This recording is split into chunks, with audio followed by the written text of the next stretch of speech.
I veliki pozdrav svima, ja sam Juske i dobrodošli u novi video. U današnjem videu ću da vam pokažem 5 misterioznih knjiga koje su zabranjene. Sad, knjige imaju tu moć da prošire naše znanje, da nas o nečemu nauče ili da nas odvedu u avanturu i zabavljaju, tako da u većini slučajeva čitanje nikada nije loša stvar. Međutim, postoje neke nadprirodne i navodno uklete knjige kroz ljudsku istoriju koje nikada ne bi trebalo čitati, počev od teksta za koji se kaže da ubije svakoga koga ikada pročita naglas, do knjige koja je toliko opasna da vam veoma brzo može pomutiti um. A vi koji niste pretplaćeni na moj kanal, stisnite subscribe, uključite zvonce i neka ovaj video sakupi 193 lajka i zapratite me na Instagramu @justinjuske. I da, to je to. Sada idemo na video. Uživajte!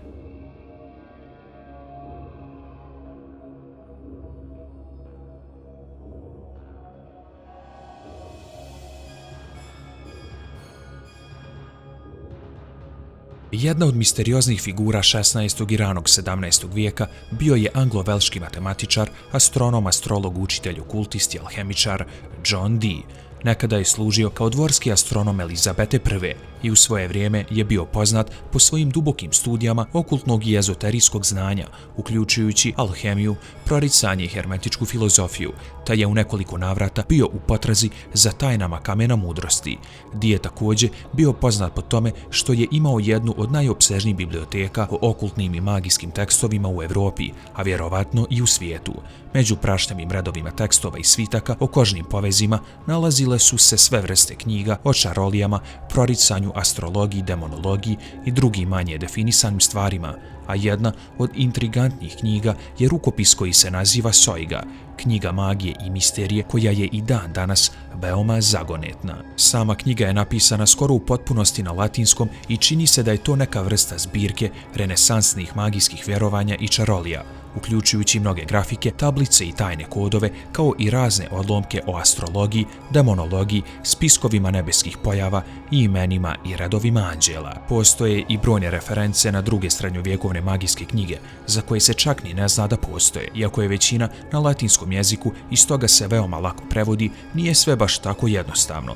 Mnoge riječi su iz nepoznatih razloga napisane unazad, a postoji nekoliko numeričkih kodova koje Dee nije uspio razbiti u svojim obsesivnim studijama o knjizi i koji zaista ostaju misterija do danas. Dee je zaista vjerovao da Soiga na svojim stranicama sadrži neke duboke tajne univerzuma, te je posvetio veliki dio svog vremena opsežnom proučavanju i pokušaju dekodiranja do različitih nivoa uspjeha.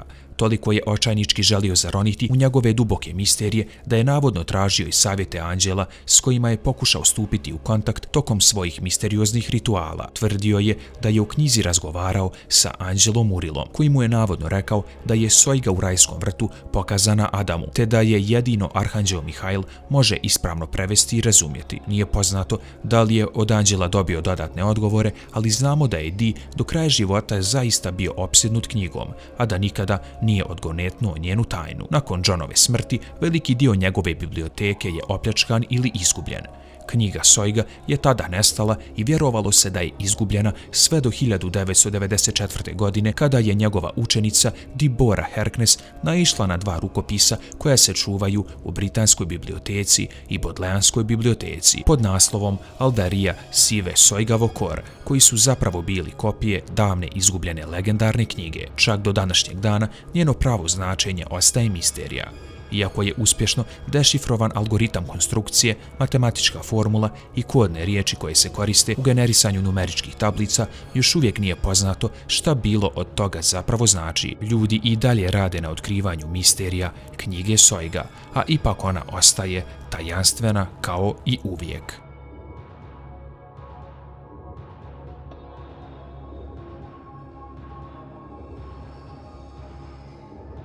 Kodeks Gigas, u prijevodu Gigantski kodeks, poznat je u svijetu i kao đavolja Biblija. Najveći je i vjerovatno najčudniji rukopis na svijetu, a ono što je nevjerovatno u cijeloj priči oko ove misteriozne đavolje knjige je to što ona ne pokazuje znakove starenja. Po legendi, ovaj srednjovjekovni rukopis je nastao iz pakta sa đavolom. Jezik u njemu je latinski i napisan je početkom 13. vijeka.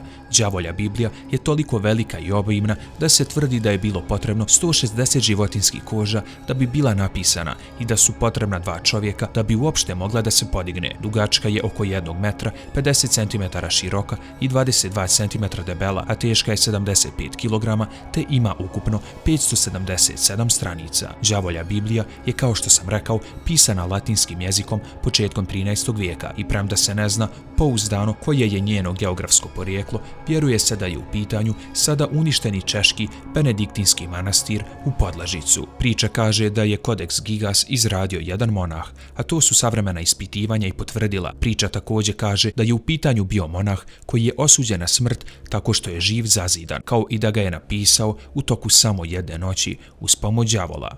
Ako se u sve to uračunaju i ilustracije i konačno dnevne obaveze koje svi monasi u manastiru imaju, dođe se do gore pomenute cifre od skoro 3 decenije. Uprkos tome, djelo pokazuje znake nevjerovatne uniformnosti od početka do kraja, zbog čega je vjerovatno i nastala legenda o tome da je završeno u jednoj noći. Legenda kaže da je đavolja Biblija donosila propast i bolest svima koji su je posjedovali u toku istorije, ali se Nacionalna biblioteka u Štokholmu, u kojoj se nalazi nakon što su je Šveđani ukrali iz Praga tokom 7-godišnjeg rata, izgleda čini imuna na ovu kletvu. U rukopisu se nalaze i mnogi drugi manji tekstovi koji se bave istjerivanjem đavola, magičnim formulama, slikom nebeskog rada i ilustracijom satane preko čitave strane, koja je ujedno i razlog zbog čega se cijelo djelo vidjelo u prošlosti kao đavolja rabota. Inače, mnogo pažnje privlači činjenica da stranica na kojoj se nalazi ilustracija đavola, kao i okolne stranice, u manjoj mjeri izgleda spaljeno, sagorjelo. Ovome se u prošlosti pridavao veliki značaj i uzimano je kao dokaz đavolje rabote. Vjerovalo se da je sam đavo u njoj i da ju je on spalio, ali je objašnjenje mnogo logičnije. Naime, ova ilustracija je oduvijek privlačila najviše pažnje i najčešće je knjiga otvarana baš tu, zbog čega je jednostavno izblijedila od svjetla tokom dugog niza vijekova. Naučnici ne vjeruju da je Kodeks Gigas napisan u kratkom vremenu, već da je za to bilo potrebno čak 20 godina. Međutim, ni dan danas tačne informacije se ne znaju, tako da Kodeks Gigas ostaje jedna velika misterija.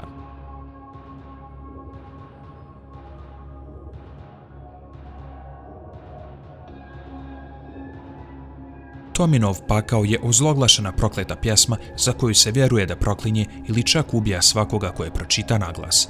Saiđo Yaso, poznati japanski pjesnik, napisao je pjesmu po završetku Prvog svjetskog rata i objavio je u zbirci poezije iz 1919. pod nazivom Sakin ili Zlatni prah. Mnogi vjeruju da je kroz pjesmu objasnio svoju patnju jer mu je otac poginuo tokom rata. Naprotiv, drugi su pjesmi davali različita značenja i Tominov silazak u pakao povezivali kao stradanje vojnika tokom rata. Pjesma je postala poznata kada su ljudi pretrpili gubitke nakon čitanja pjesme. Također se vjeruje i da je jedna mlada djevojka umrla nekoliko trenutaka nakon što je pročitala pjesmu. Isto se govori da su se mnogi ljudi žalili da imaju oštre glavobolje, grčeve mišića ili slabost nakon čitanja pjesme, proglašavajući pjesmu prokletom.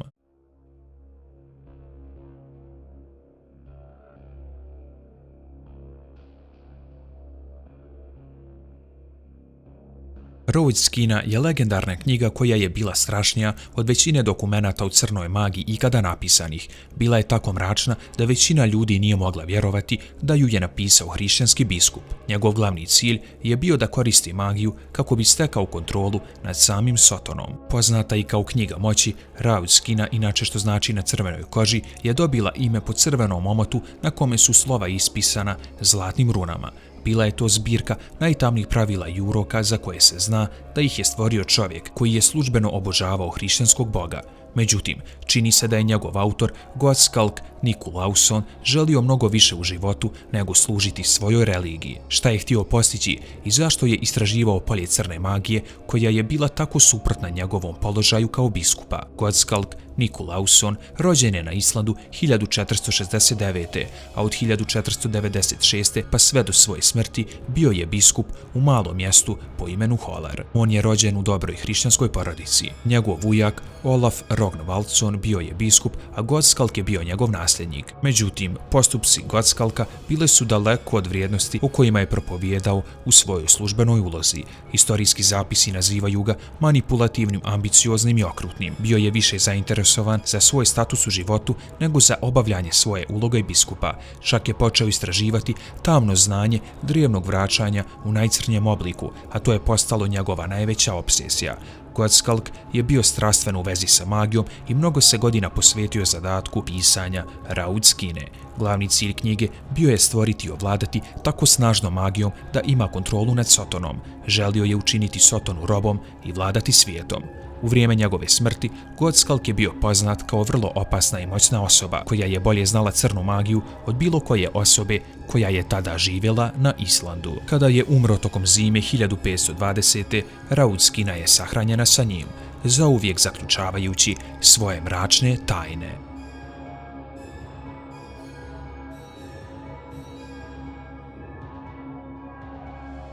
Necronomicon je izmišljena knjiga magije koja se spominje u horor romanima književnika Howarda P. Lovecrafta, za koju je rekao kako se dosjetio u snu.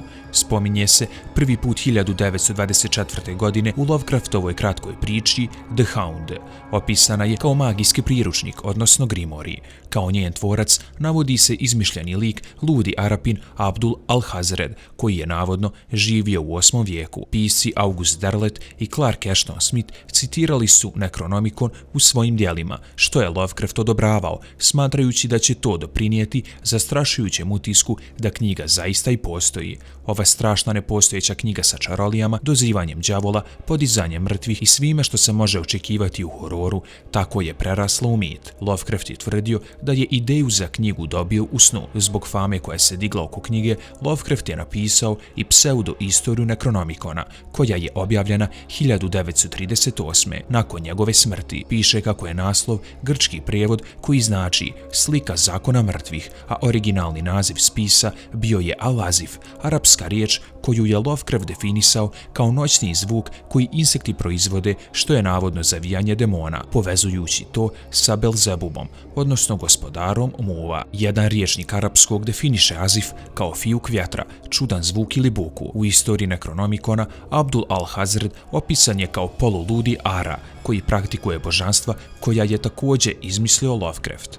Al-Hazred je rođen u Jemenu, a posjećivao je ruševine Babilona, podzemne tajne Memfisa i pustinju Rub al-Kali, u kojoj je otkrio i bezimeni grad ispod Irema. Posljednje godine živio je u Damasku, gdje je i napisao Al-Azif, prije nego što je umro u misterioznim okolnostima 738. godine.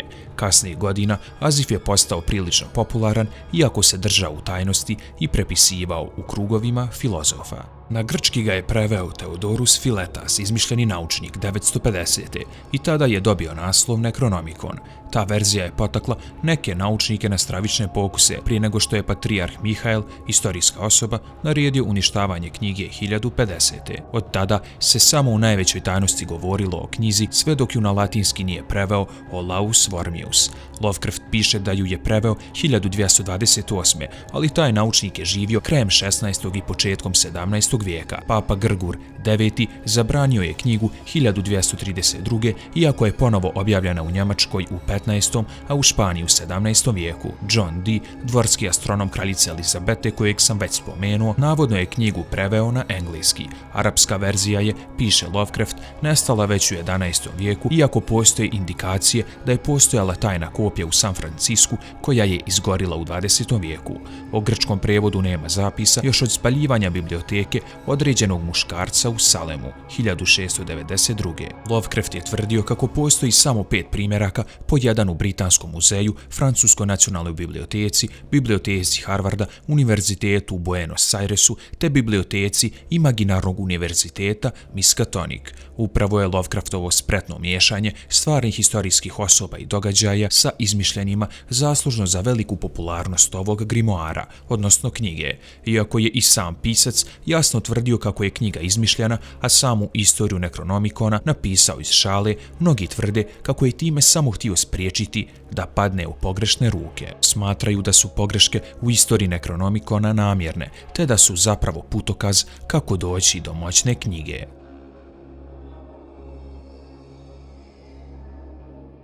I to bi bilo to što se tiče ovog klipa, a sada što se tiče Instagram pozdrava, njih dobijaju Damijan, Janko, Leonid Cvetkoski, Sandra Joksimović, Sabahudin i Asanovska. Ako i vi želite pozdrav u nekom od narednih klipova, obavezno me zapratite na Instagramu.